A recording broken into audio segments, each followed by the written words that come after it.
We're here to discuss this on I Have Case. We have Dr. Vivian Chern, a forensic psychiatrist, and John Laurel, a trial lawyer and former federal prosecutor. Doctor, I want to start with you. So much was focused on Johar in the courtroom there, his lack of remorse, slumping in his seat. I would think this probably had some effect on the outcome in terms of him getting the death penalty, in your opinion. What would you say? I'm sure it did. I would think that people were probably thinking that he didn't care about the trial and didn't care about the outcome, but I don't think that we can draw a conclusion about somebody's thinking based on their behavior. I know that you obviously can't diagnose him, you weren't there with him, but if you were to look at it, this is a quick case in point, what would you say about this young boy? I mean, he really didn't show any remorse, he didn't take the stand, I guess the defense did not want him to take the stand. How would you kind of diagnose him in any form or fashion? Well, I'd have to say, first of all, I can't diagnose him because I never evaluated him. But I would want to know a few things. I'd want to know, first of all, was he medicated? You know, there are a lot of powerful psychotropic medications that can make somebody look really apathetic. And doctors might have thought they were helping him to feel calm, and they were really making him look completely tranquilized. I don't know if that happened or not. He may have been advised by his attorneys to not show any emotion. I don't know why they would do that, but that might have been part of their legal advice. And he may himself have thought that to show no emotion would have somehow made him look a certain way. Without actually asking him, there's no way to know. Right. I don't think that there was any psychiatric component to this trial. I think that a psychiatric evaluation might have added a lot of information to a trial like this one. We have all sorts of complications here, and Doctor, I want to get back to you in a second, but this whole issue of lethal injection, the cocktails that are put together, there have been problems with that. What do we face here in this particular case? Many problems throughout the states. There's concern that it's cruel and unusual punishment because the lethal injection does not necessarily work, so people are suffering during the death process. However, on the federal side, it's been carried out in the McVeigh case. It was carried out successfully. I don't think that's an avenue of an appeal either. Dr. Shnaidman, I'm going to get back to you on this. There's been a lot of concern and contention as to whether or not he should spend life behind bars in prison in a maximum facility or the death. Some say that if he dies, he'll be a martyr. Can you tell us perhaps what it might be like for somebody in a maximum security jail in prison 23 hours in a small cell out of 24 a day? What does that do to one's mind? It really depends on the person. I have a lot of experience working in prisons. I've worked with people that have been locked up for 23 hours a day. Some of them like it. Depending on the prison, depending on the rules of the prison, depending on the status of the prisoner, they can be in a little room, they have all their stuff, they have their TV, they have their books, they have their letters. They don't usually have internet access, but they can have a computer. Some of them can make a life in there. And for some people, it's not so unpleasant. For some of them, they have less frills, fewer frills, and it's maybe not as pleasant. But life in prison isn't necessarily a horrible thing. For some people that have fewer less mental stamina, it's more difficult, but it is a lifetime in prison and outside of society.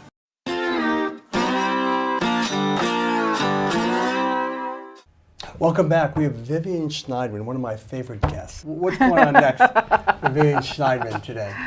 Well, I am in the process of trying to finish up my book. Oh, okay. Yes, I am writing my first big nonfiction book. It's called Forensic Psychiatry, A Lawyer's Guide.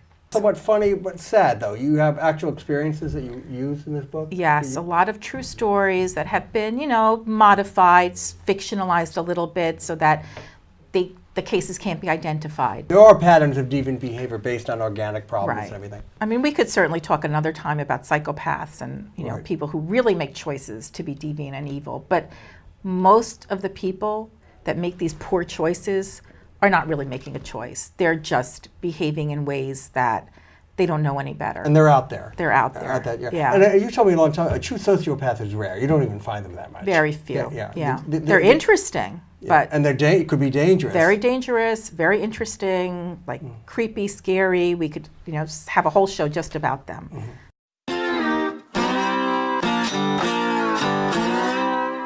I don't know what's going on exactly in their minds, but we do know a few things that bird watching does to their minds.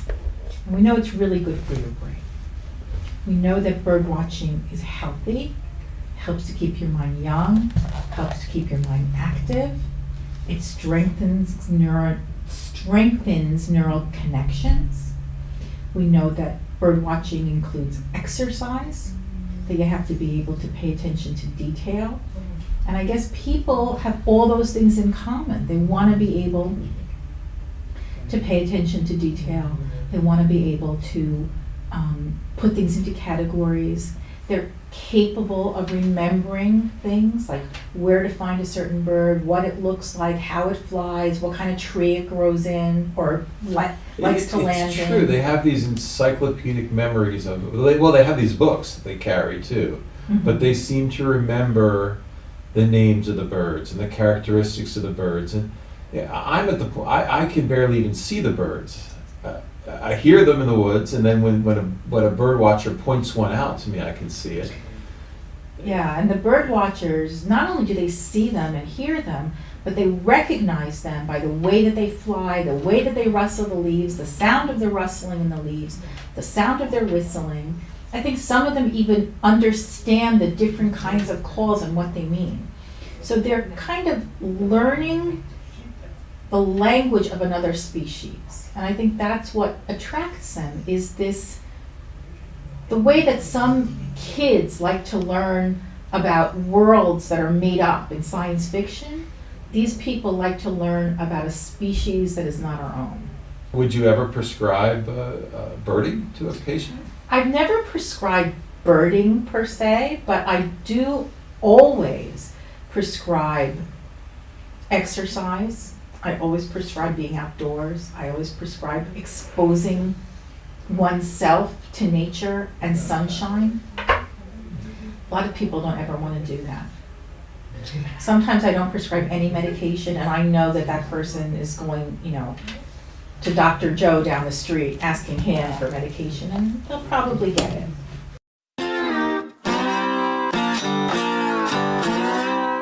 I just wanted to get your thoughts on that. Yeah, so I know I talked a little bit about the different sounds that they make, and I know that birders do identify them by their sounds, and they always go like, oh, that's a, yellow-billed whatever.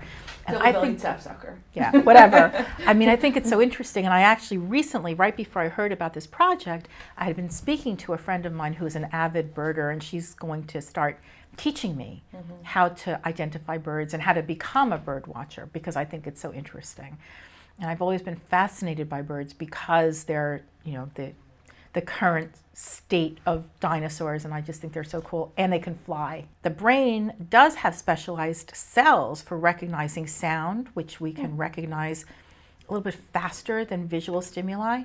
And then in terms of visual stimuli, there are specialized, I don't know if they're specialized cells for recognizing birds, but there are specialized cells for recognizing movement.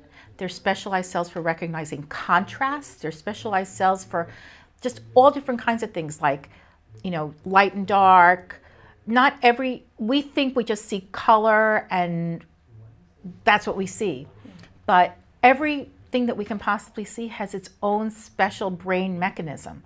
So I think that if people are out there watching birds, they're strengthening all of these special neural connections that maybe we don't use that much when we are just sitting in front of a computer screen all day.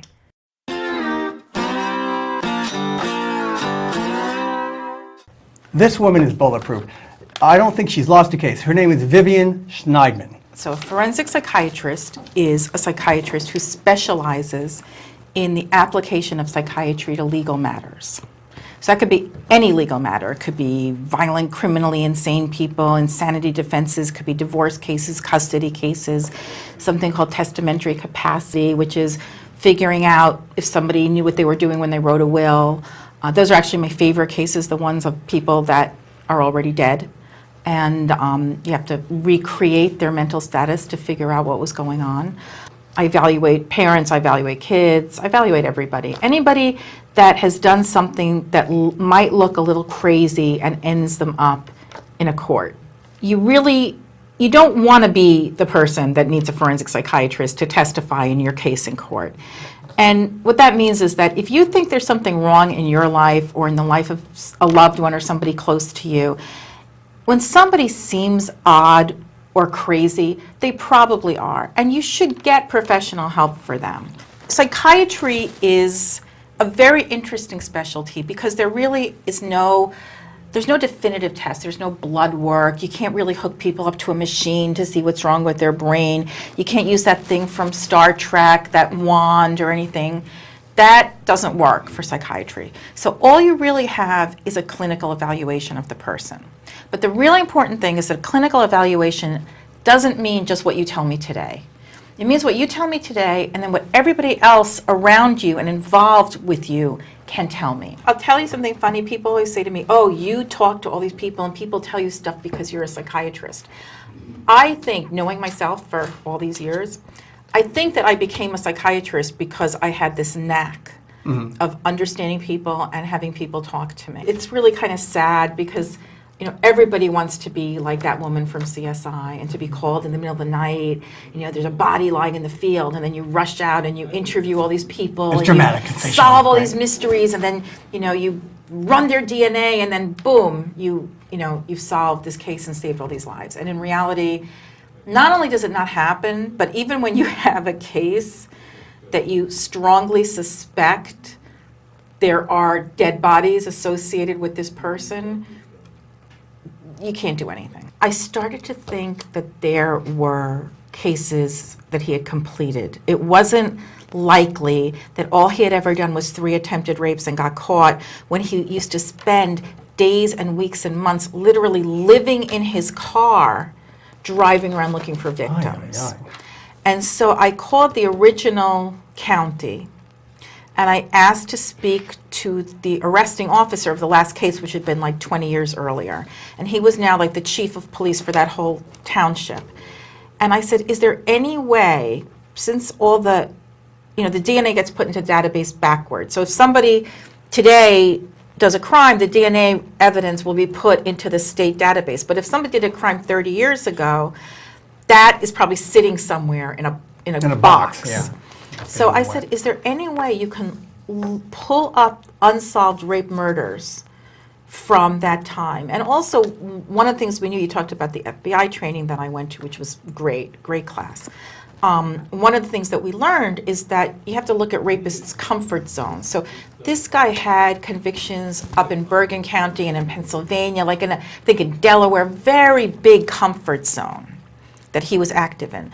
So I said, is there any way you could look at this period of time for unsolved rape murders in these areas? Because I think that this is our man. Interesting. But there's patterns. Right? So it makes sense. And when you watch TV, they do it with one phone call. Well, he said not only could he not ask for that, but without a court order, you can't run any of those. If the State Bureau of Investigation one day gets around to putting that old DNA into the database, there might be a hit.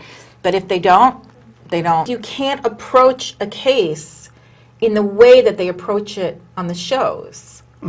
Like, if I know, like with this particular guy, I'm confident that there are grieving parents out there who still don't know what happened to their daughters, and that this man was responsible for their deaths. But because they didn't pursue it, But this because doesn't make a there's show. there's no way in reality to pursue it unless you have some evidence that you can link this perpetrator to this unsolved crime. Most murders are not whodunits. People always ask me about serial killers.